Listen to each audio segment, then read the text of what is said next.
ఇవాళ బీజేపీ చేస్తేనేమో రుణమాఫీపై ప్రభుత్వం విడుదల చేసిన మార్గదర్శకాలపై తీవ్ర ఆగ్రహం వ్యక్తం చేశారు మాజీ మంత్రి సింగిరెడ్డి నిరంజన్ రెడ్డి. అవి మార్గదర్శకాలు కావు, మభ్యపెట్టేందుకు ప్రయత్నాలు అంటూ ఫైర్ అయ్యారు. రుణమాఫీకి పీఎం కిసాన్ డేటాను అనుసరించటం అంటే లక్ష్యానికి గండి కొట్టడమేనన్నారు. రైతాంగాన్ని వంచటమేనని కూడా విమర్శించారు. హామీలు ఇచ్చినప్పుడు లేని ఆంక్షలు అమలు చేసేటప్పుడు ఎందుకని ప్రశ్నించారు. రుణమాఫీ మార్గదర్శకాలు అభ్యంతరకరంగా ఉన్నాయన్నారు. కాంగ్రెస్ ప్రభుత్వం తీరు కొండను తవ్వి ఎలుకను పట్టినట్లుందని మండిపడ్డారు నిరంజన్ రెడ్డి. అదే చేస్తామని చెప్పి ఇది ఆనాడు రుణమాఫీ కోసం మాట్లాడినప్పుడు ఎన్నికల కంటే ముందు సుమారు 6 మాసాల ముందు నుంచి చాలా తీవ్రంగా మాట్లాడుతూ వచ్చింది రాష్ట్ర కాంగ్రెస్ పార్టీ. కేసీఆర్ రుణమాఫీ చేయలే, మేము చేస్తామని.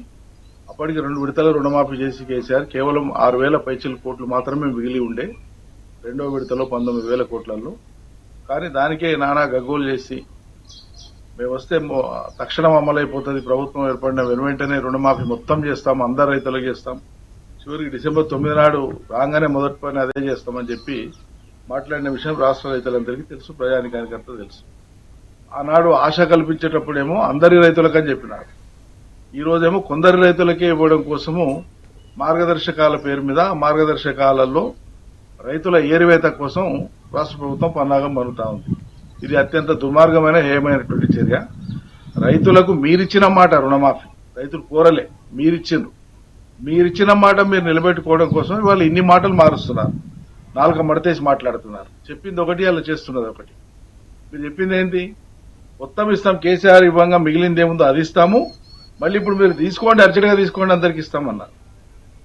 అసలు 2 లక్షల రుణాలు తీసుకున్నటువంటి రైతుల సంఖ్య ఎంత, వాళ్ళు ఎవరెవరు మండలాల వారిగా జాబితా విడుదల చేయమని గత 2-3 మాసాల నుంచి మేము డిమాండ్ చేస్తున్నాం, చేయలే. మరి ఈ సింగారం కోసము 7 నెలలు ఎందుకు ఊరించినట్లు?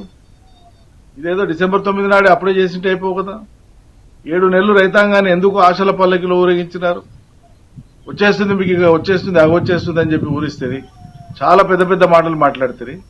మళ్ళీ మీరు చెప్పేటువంటి మార్గదర్శకాల ప్రామాణికత తీసుకుంటే, పీఎంకేఎస్వైని కూడా ప్రామాణికంగా తీసుకుంటే, మీరు చెప్పే రేషన్ కార్డుల లెక్కను ప్రామాణికంగా తీసుకుంటే, మొత్తం ఉండేటువంటి 69 లక్షల పైచీలకు రైతాంగానికి సంబంధించినటువంటి సంఖ్యను మీరు వీలైనంత వరకు కుదించి ఇచ్చినామనిపించుకోవడానికి చేసేటువంటి ప్రయత్నాలేవి తప్ప నిజంగా రైతులకు మేలు చేయడం కోసం మీరు సంకల్పించలేదు, మీకు ఆ ఉద్దేశం లేదనేది అర్థమవుతోంది. మేము ఈ మాట చెప్తూనే వస్తున్నాం వరుసగా. ప్రజలకు కూడా అర్థం కావాలి, రైతులకు కూడా అర్థం కావాలి. మరి వాళ్ళ రైతులు కూడా అర్థం చేసుకుంటారు రాష్ట్ర ప్రభుత్వం యొక్క నీతిని. సరైనటువంటి సమయంలో రైతులు ఏ రకంగా స్పందించాలో ఆ రకంగా స్పందిస్తారని చెప్పి నేను అనుకుంటున్నాను. ఇది ఆనాడు కర్నూలు జిల్లా ఆదోని ప్రాంతంలో అతిసార కలకలం